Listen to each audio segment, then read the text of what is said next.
Good evening and welcome to the 34th Annual Carter Town Hall. Emory is well known for its incredible professors. It is my privilege and honor to introduce Emory University Distinguished Professor Jimmy Carter.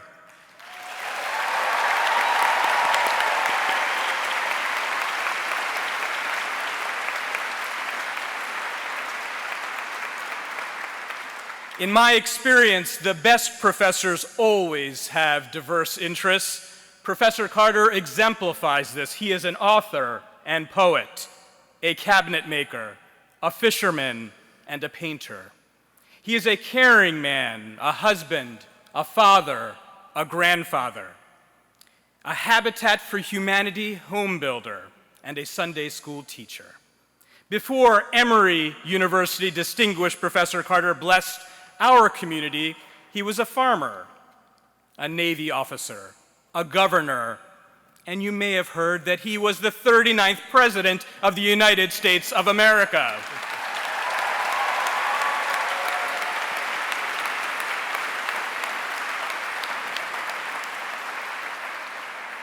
And of course, all of those jobs and hard work paid off when he finally became an Emory Eagle. Through his work at the Carter Center to wage peace, fight disease, and build hope, he has pushed his university, Emory University, to fulfill its mission to create, preserve, teach, and apply knowledge in the service of humanity. President Wagner has said that President Carter has incessantly nagged Emory University to make an even bigger difference among disadvantaged peoples, especially in developing nations. As a result, through President Wagner's leadership and President Carter's nagging and partnership, our community has risen to the occasion by making declarations in our vision and by elevating the work we do in global health. For decades, this man of deep and abiding faith has been a teacher and role model for the Emory community. We seek to emulate his tireless commitment to serving humanity, his candor, his courageous leadership, and his unflappable grace in confronting challenges on the world stage. Today, he remains that same teacher and role model as he confronts a new and very personal challenge. We are in for an incredible treat this evening. You may not agree with everything President Carter has to say, but I know that you will find that he is a man with great wisdom, conviction, passion, and dedication. Please help me welcome our 39th President of the United States of America and Emory University Distinguished Professor Jimmy Carter. Thank you.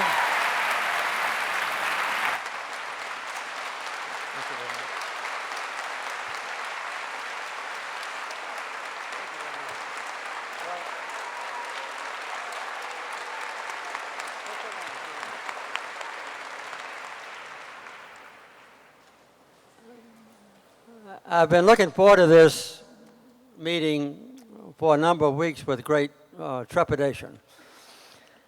And I noticed that I've already been relegated to a position of illness and infirmity and age. So with the permission of the authorities behind me, I'm going to stand up instead of sit down to answer your question.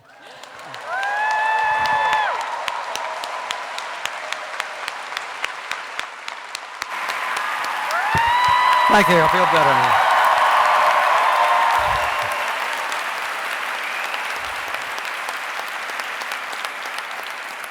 now. Well, since my illness has already been mentioned a couple of times in kind of passing remarks, I thought I would get it out of the way first so I don't have to answer all kind of questions about it. Back in June, I was diagnosed with having a growth on my liver. And the doctors at Emory felt that it was probably malignant. And on August the 3rd, I had a liver operation. They removed about 1/10 of my liver and found that the growth on my liver was indeed malignant. And they had it analyzed, and it turned out to be melanoma. And melanoma, 98% of the time, is a skin disease, as you know. It's cancer of the skin. But mine was internal. which happens only about 2% of the time. And they felt that the cancer was coming from another place. They still don't know where. But later I had an MRI, again at Emory, under very good care, and they found 4 places on my brain that were malignant. And subsequent to that time, they have treated the cancer on my brain with radiation, and now I'm benefiting from some very good medical progress in dealing with melanoma. The last 5 years, there have been 2 cancer types that have responded quite well to new scientific discoveries. One is lung cancer, and the other one happens to be melanoma, normally called skin cancer. So I'm benefiting from that. And I'm taking a medicine called pembrolizumab. I've almost learned how to say it. And, and what it does, it's not like chemotherapy, but it's immunotherapy. And it stimulates my own immune system so it can be more vigorous and effective in fighting cancer in my body. So subsequent to this meeting, I'll be having more MRIs to see if the cancer has spread or under what control it might be. So that's my status now. I'm in good spirits. I'm prepared for anything that comes. And my wife has been a little bit less prepared than I, but she's got along fine. And I intend to continue my work at Emory and my work building homes for Habitat and my job as a father and a grandfather and a great-grandfather. We have 12 grandchildren and 10 great-grandchildren, a rapidly growing family. So I'm going to continue with my duties as long as I can.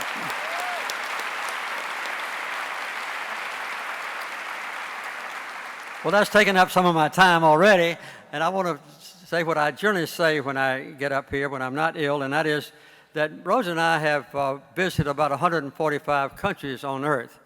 And the Carter Center, since it was founded, has had active programs in 80 different countries in the world, about 35 of them in Africa. And we deal with diseases, we promote democracy and freedom, we monitor troubled elections, and we try to go to places where peace is endangered and negotiate with those who are causing the potential conflict and try to induce them to bring about peace. As a matter of fact, in May I was in Guyana on the northern coast of South America, and we completed there our 100th troubled election, and we'll have another one soon in Myanmar, which was formerly Burma. So we'll continue with all that work. The Carter Center is blessed as a long-lasting entity by its partnership with Emory University.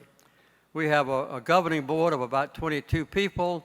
Half of them are chosen by us and approved by the Emory trustees, and the other half are chosen by Emory, and we have to approve them. So we don't even know, I don't even know now which trustees came from Emory and which ones were originated by us. We work as a common team, and your presidents have always been, including obviously Jim Wagner, a titular member and a full-time member of its board of trustees. Rosen and I are trustees for life, so we'll continue to act in that capacity.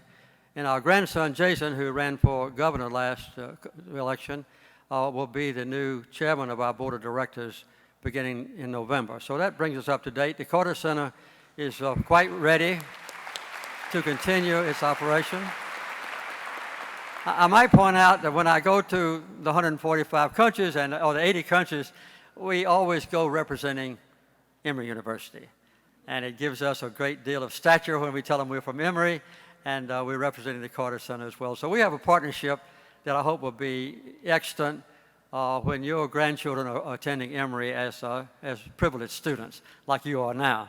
So thank you very much. That's all the comments I have to make at this time, and now I'm ready with some hesitation to accept the questions that you have submitted to our panel over here who will read it to me. So I'm ready for the first question. Okay. One of your famous campaign slogans for the presidency was "a leader for change." How can this quote be applied to people today, and what qualities should these people have? This is from Emmanuel Wooten. If you would please stand, Emmanuel. Thank you. Thank you. Well, I might say, first of all, that change is not necessarily good. When I became president, it was good. But looking at the present crop of candidates, particularly those on the stage tonight, which all of you are volunteering missing, which I appreciate,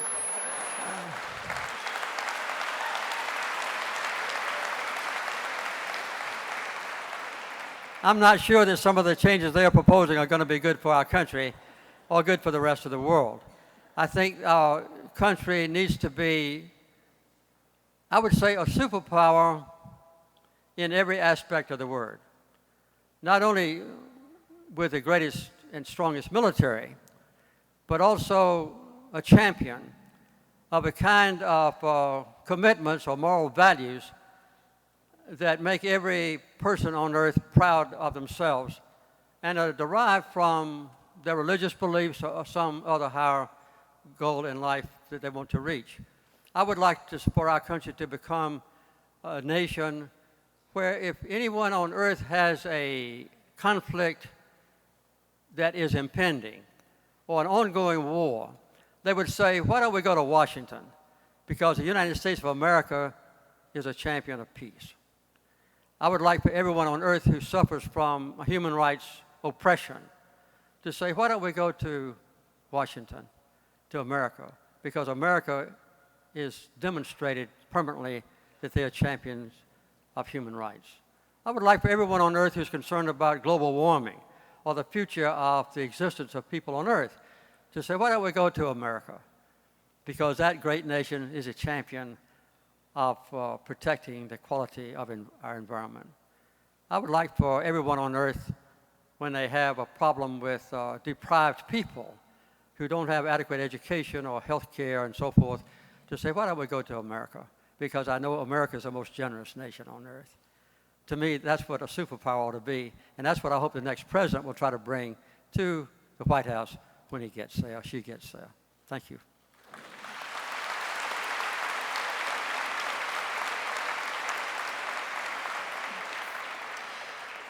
This next question is from Sophie Siegel. Sophie, if you would please stand. Thank you. What is the first thing you say to your wife in the morning and the last thing you say before you go to sleep?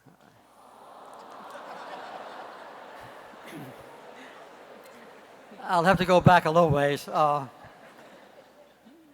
Shortly after we left the White House, I woke up one morning and turned my computer on, and I noticed that it was August the 18th, which is my wife's birthday, which I had totally forgotten.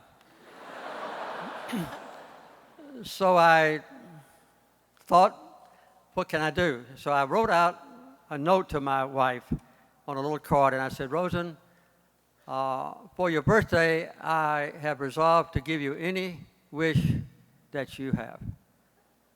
So she thought it over a few days, and she finally said, I think I would like, when I get up in the morning, to have a cup of coffee and a glass of orange juice delivered by you. So now for about 30 years, usually the first time I see my wife in the morning, I take her a cup of coffee and a glass of orange juice, and she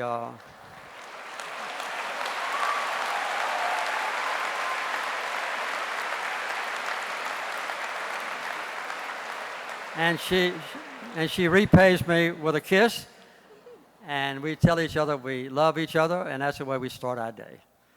And we have been together now 69 years, and I hope that we'll continue with a few more years. And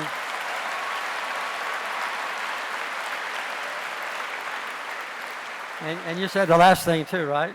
Well, the last thing we say, well, we resolved a long time ago that we have a lot of differences, and we have two kind of simple rules that we adopted to keep our marriage intact. One of them is to give each other plenty of space. I let Rosen do what she wants to, and she lets me do what I want to, and then we find as many things as possible to do together. We go fly fishing together, we're avid bird watchers together, and we've climbed mountains together, things like that. But we give each other plenty of space. And we also resolved not to go to sleep before we resolve any arguments that we've had during the day. So the last thing we do each day is read the Bible together. One night I read the Bible, and the next night Rosen reads the next part of the Bible. And most of the time we do that in Spanish just to practice our second language. So that's the last thing we do is we share some text from the Bible, and so I think that's a good way to end each day and a good way to begin it. Thank you for the question.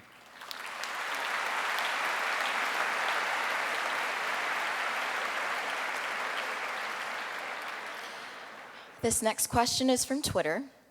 What national issue should every 2016 presidential candidate, regardless of political affiliation, be aware of this election cycle? Well, I think the two things that are the most important for any leader is to be the champion of human rights. When the human rights were evolved with the help of Eleanor Roosevelt, who represented the United States back in the late 1940s, it was the highest expression of ideals and moral and ethical values that the world has ever produced, based on a conglomeration or consolidation of the essence of all the great religions, Judaism and Christianity and Islam and Buddhism and so forth. And those principles of human rights are expressed very simply in 30 paragraphs. And you can look it up anytime you want to, the Universal Declaration of Human Rights. So I would say to protect human rights for our own people in this country and for those around the world. And I would say the second thing, and one of the key elements of human rights, is to keep our country at peace. So I would say that the new president should resolve in his or her heart, I will keep my country at peace, and I'll be a champion of human rights. That would be the two things that I would insist on if I had the influence on the next president.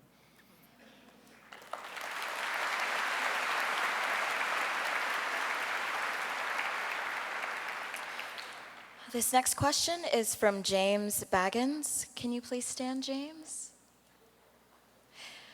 It is, what should be done at the governmental policy level to address mass incarceration and its accompanying racial inequalities? Well, when I was governor of Georgia, there was a competition between me and the other southern governors to see which one could have the fewest people in prison. And we did everything we possibly could to reduce the population of our county prisons and our state prisons. And we had early release. I had a volunteer program for probation officers. And I would make a call to Lions clubs and Rotary clubs and Kiwanis clubs and others around the state to send volunteers to the state capitol, and I and our prison directors would give them instructions on how they could be a volunteer probation officer. And then they would volunteer when they went back home. I will accept the next young person who comes out of prison.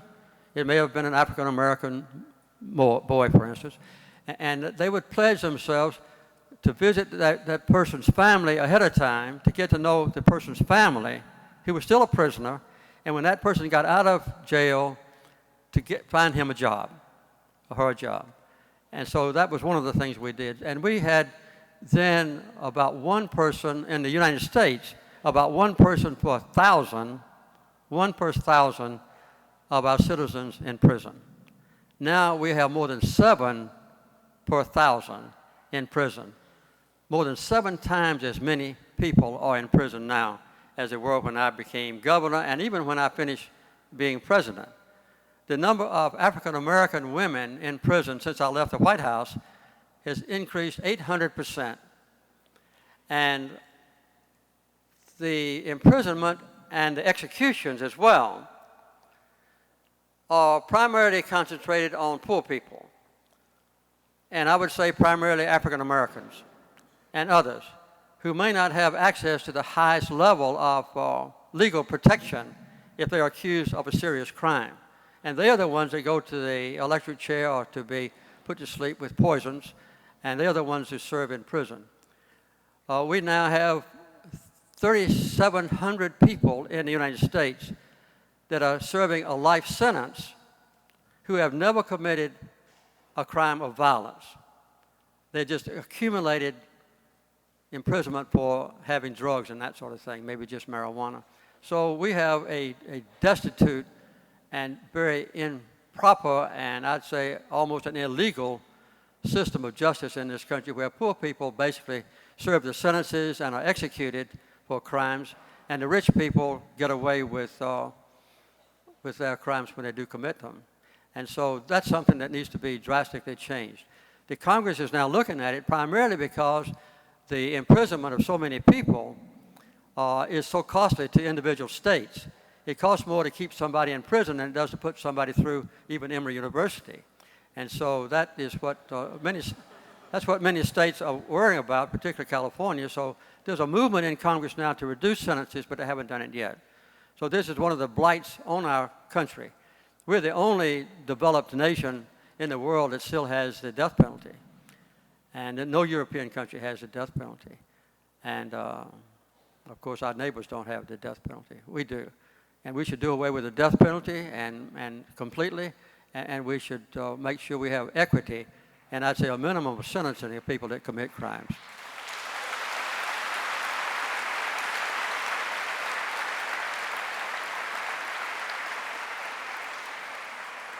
Thank you.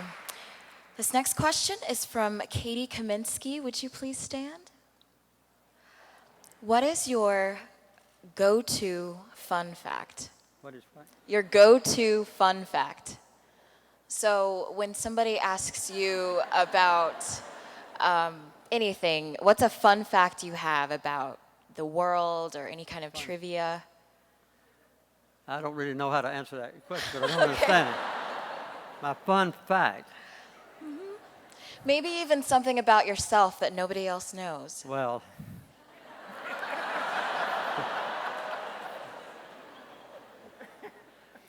I know what I do for fun, if that's what you mean. Sure, we would love to know that. Okay, well, I'm not trying to avoid the question. I just don't quite understand. That's perfectly fine. I would say the thing that I like to do most when I'm not really busy is to go fly fishing with my wife. And we go to Mongolia fly fishing. We've been on both ends of Russia fly fishing. This next year we're going to Argentina. My wife and I will be fly fishing in North Georgia this weekend, as a matter of fact. And we're going with a few people that paid $120,000 as a gift to the Carter Center to go fishing with the former First Lady of a country and with former President. So this weekend I'll be making a great sacrifice by enjoying my favorite sport in North Georgia and at the same time collecting $120,000 for the Carter Center. So fly fishing is one of those things. Thank you. I'll have to study up on fun On facts, fun what facts. it is. Yeah. This next question is from Ariel Emanuel. Will you please stand, Ariel? Yeah. What do you believe is the right course of action for dealing with the issues in Iraq and Syria? Well, as you know, the primary issue in Iraq and Syria now, I think, is the advent of ISIS, or the Islamic State.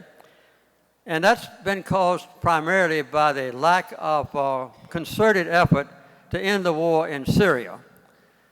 A few months ago, in May as a matter of fact, I was in Moscow meeting with President Putin, the president of Russia, as you know. And this was one of the items we discussed. We discussed Ukraine and other things, but we also discussed how to end the war in Syria. And he said that his idea, he supports President Assad. And as you know, Iran also supports President Assad. And the United States decided, I think erroneously, about 5 years ago when the Civil War first started, that the first step in the peace process had to be for Assad to resign from office and to get out of control of Syria completely, which in my opinion was a complete impossibility. We know Assad quite well. My wife and I do. We've been to Syria often. And we've known President Assad since he was a college student in London studying ophthalmology. And he's one of the most stubborn people I have ever met in my life. No matter what I've tried to talk to him about to get him to change his mind, he's very reluctant to change his mind. And I knew he would never step down as president of Syria voluntarily. So the problem now is that there's no compatibility between all of us who have ISIS as the top threat to peace in that part of the world and a threat to the whole world, because we're working at cross purposes. So what President Putin recommended when I met with him, and I relayed this to President Obama the next day, we need to have a conference convened by Russia and the United States, and also to include Iran, and to include Saudi Arabia to represent all the Arab countries, and also to include Turkey. And my opinion is that if we could get together, United States, Russia, Iran, Turkey, and Saudi Arabia, what they work out as a potential solution to the Syrian problem would be the best approach. In my opinion, ISIS would not agree to any sort of proposal like this. But in my opinion, it's very likely that Assad and his more moderate opponents would agree if it was supported by the United Nations and these countries could bring about that done in the United Nations. That's the best way to get rid of the problem in Syria and in Iraq. As you know, ISIS has bred themselves after we invaded Iraq. And I think that's the origin of the formation of ISIS, or the ill-advised invasion of Iraq about 12 years ago. And ISIS nurtured themselves in the eastern part of Syria, and they control a large part of Syria. And then they spilled over into Iraq, and they have taken over about a third of the territory in Iraq, including some very important cities like Mosul. And the Christian presence in Iraq is now completely in danger. The last remaining Christians are struggling for their own livelihood and likelihood of living even. So I think the best approach is for us to get together through the United Nations, but with those 5 countries in charge, and bring about an end to the fighting in Syria, and then all of us could concentrate on getting rid of ISIS. And of course, as you know now, perhaps if you keep up with the news, Iran is the only effective military force that is really putting a lot of pressure on ISIS, helped to some degree by the quasi-government of Iraq. So just in general terms and from my own personal perspective, that's what I would like to see. This morning in the New York Times, there's an article that says that President Obama is now considering whether or not to meet with President Putin. In my opinion, the United States ought to reach out to Russia, to President Putin, despite our differences on Ukraine, and try to cooperate whenever we can. And we have a common enemy in ISIS. And I don't have any doubt that Iran would join in, as well as the others that I've mentioned. So that's my summary of what ought to be done.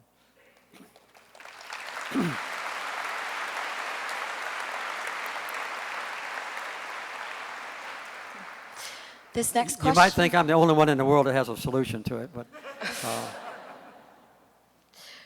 This next question is from Twitter. What advice do you wish you had received before going to college? Well, I think that one of the things that I have shared with a lot of my students at Emory and other places is that don't underestimate the perhaps troubling fact that when you are a college student at Emory, for instance, you are at the probably peak in your life of freedom. You have, at that time, the most flexible possible opportunity to shape your own personal future and the future of those that can be influenced by you in later years. When you graduate from Emory or any other university, you will almost immediately assume responsibilities that bind you in making your decisions without interference. if you go to work for a law firm or you start teaching or you start working for Coca-Cola Company or some other corporation, then you'll be severely constrained in your own independence from then on. And if you decide to get married, then you'll also be constrained by the responsibilities of your spouse and your growing family. So that's one thing that I would like to who I've known when I went off to college, and I share with you. Another thing is that when you're in an academic environment like Emory, where the expression of different ideas and the assessment of them individually is almost a constant opportunity or responsibility for you. You can't go through a day at Emory in your classrooms or lectures, whatever it is, and not experience ideas from other people that you can either accept or reject. When you get out of college, you don't get that opportunity regularly. It's not a common part of your existence. So with extremely high level of freedom that you'll never experience again in your life, and with the turmoil of thought and processes and ideas that can come to you from yourself and from other people at the university, this is the best time for you to shape the highest possible, I'd say, moral and ethical ideals for yourself for the future. And I would say don't underestimate yourself, and don't underestimate the opportunities that you will have, because all of us are given adequate, I'd say, talent and ability by God, particularly those who reach the university level. And also you have freedom at this point that you won't have again. So that would be my advice. And if you get out of Emory and you can't get a job for a year or two, I would say join the Peace Corps.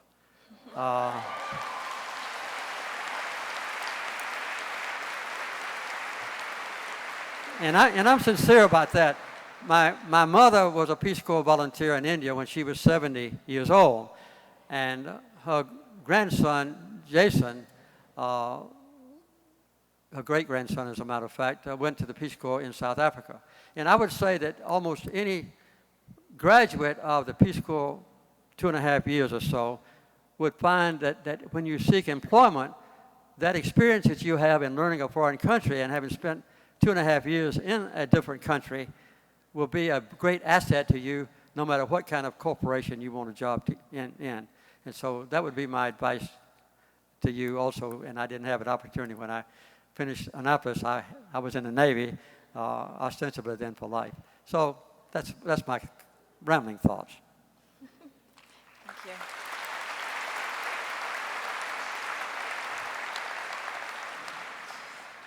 This question is from Agam Vakil. Will you please stand? Do you have any thoughts on tonight's GOP debate? No.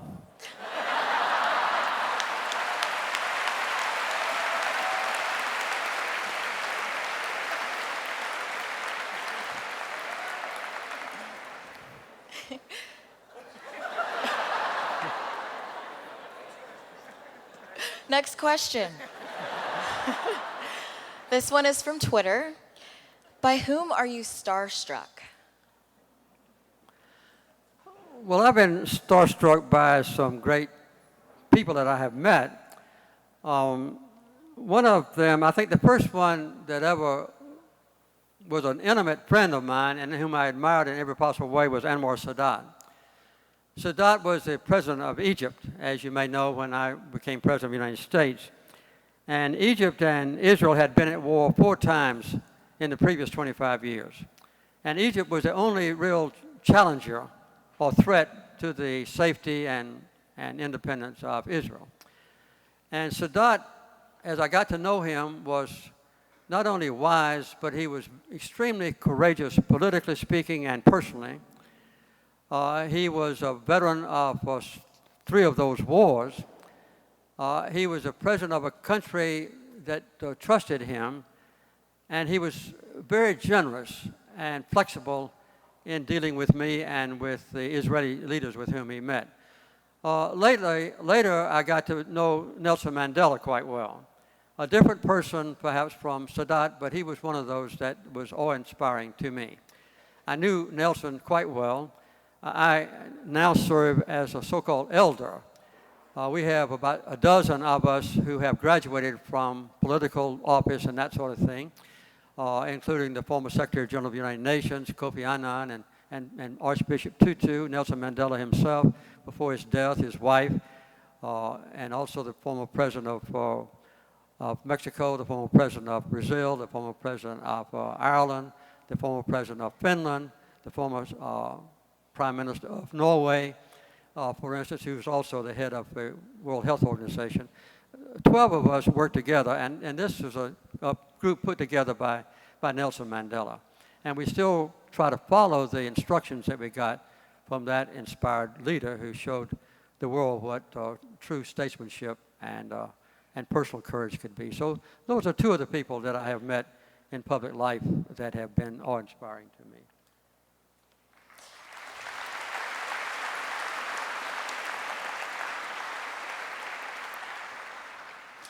This question is anonymous.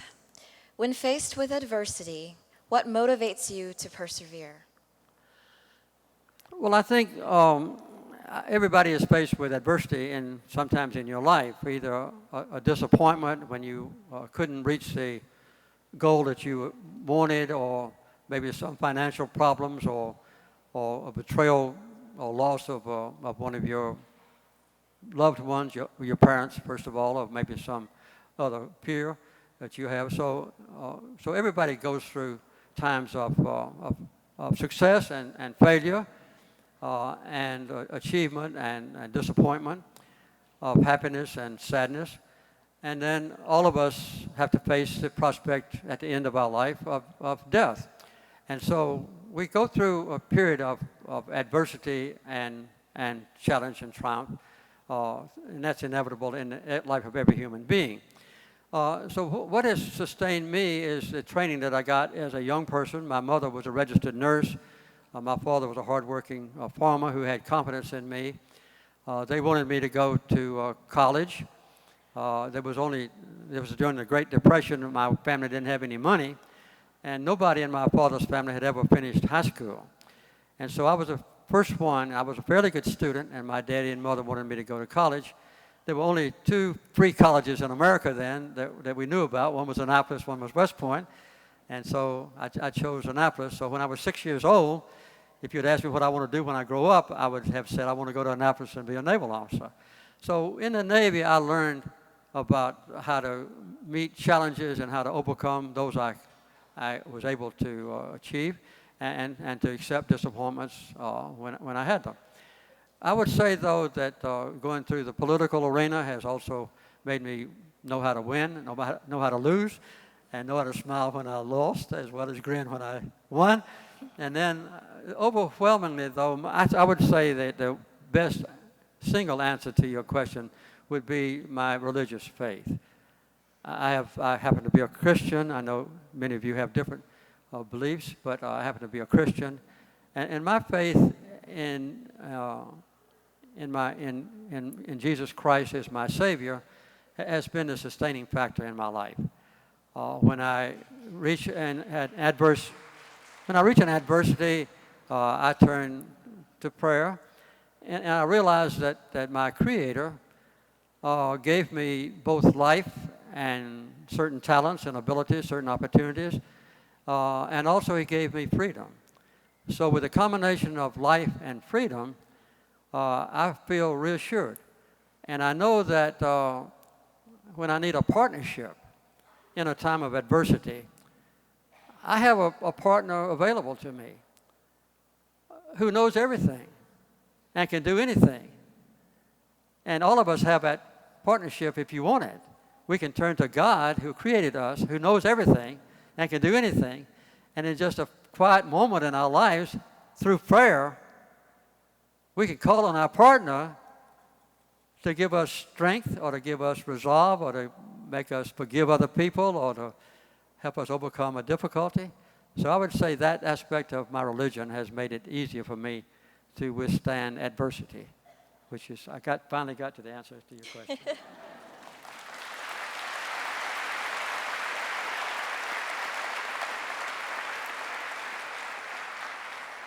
We have time for just one more question. This one is from John Graham. Please stand, John. So all the questioners came in last and got their seats up there, right?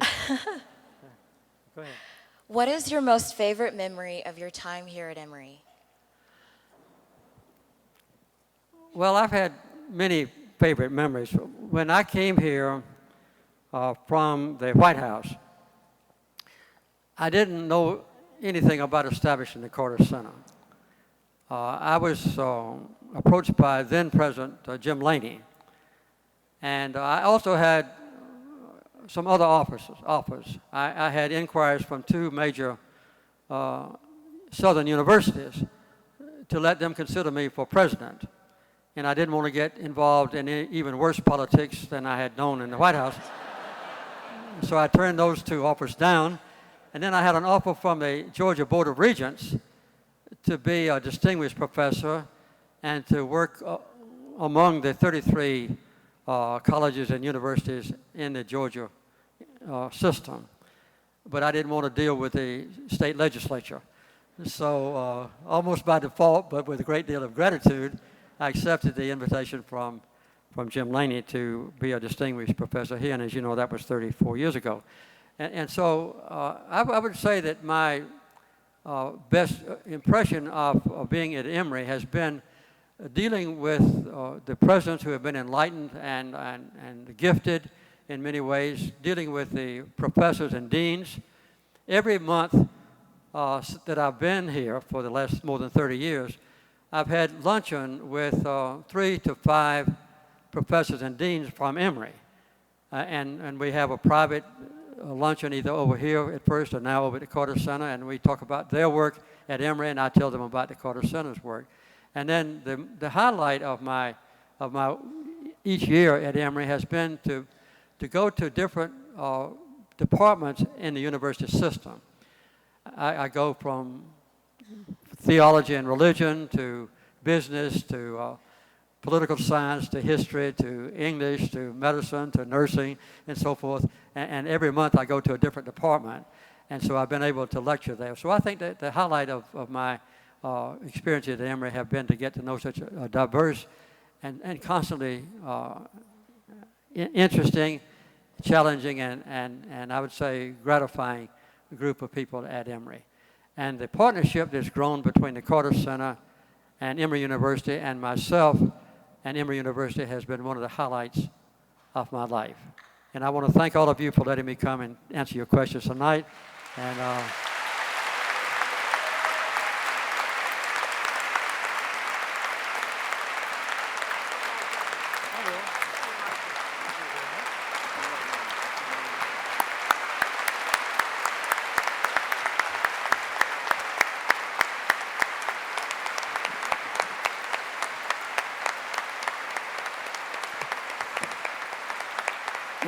We have one more item on the agenda this evening, and it's a brief item.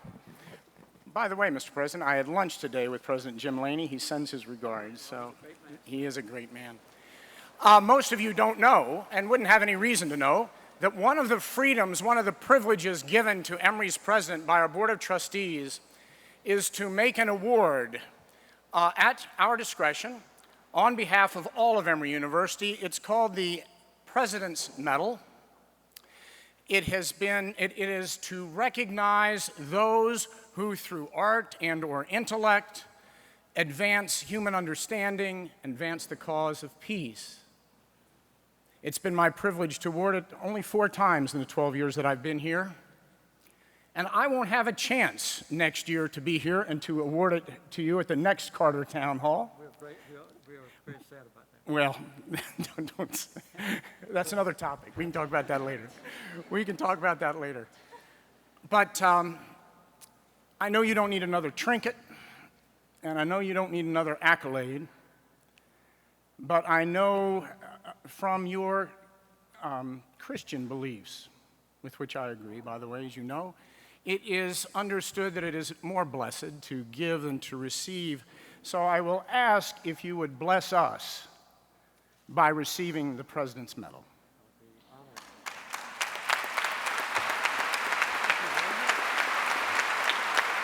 I've got to...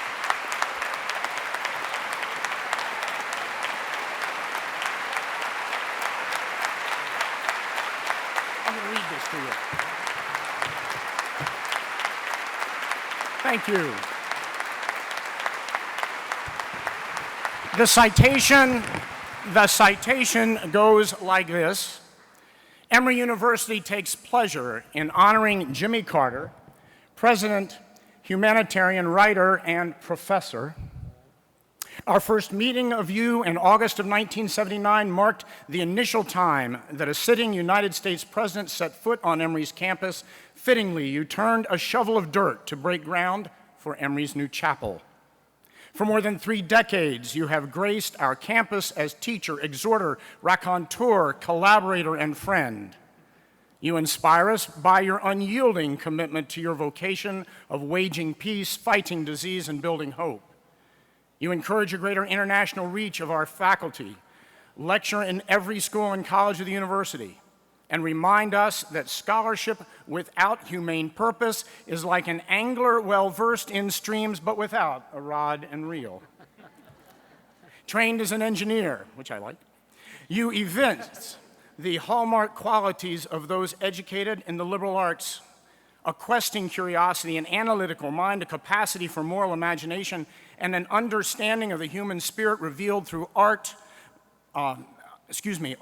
memoirist, historian, scriptural expositor. You are also a wood shaper, painter, novelist, and poet.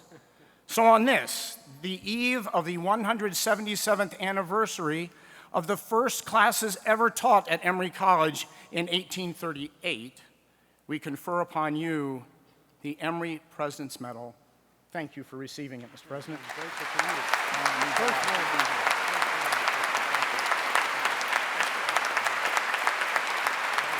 with that, we can exit. I can take it. Yeah. And I think we can exit. Unless you want to say something.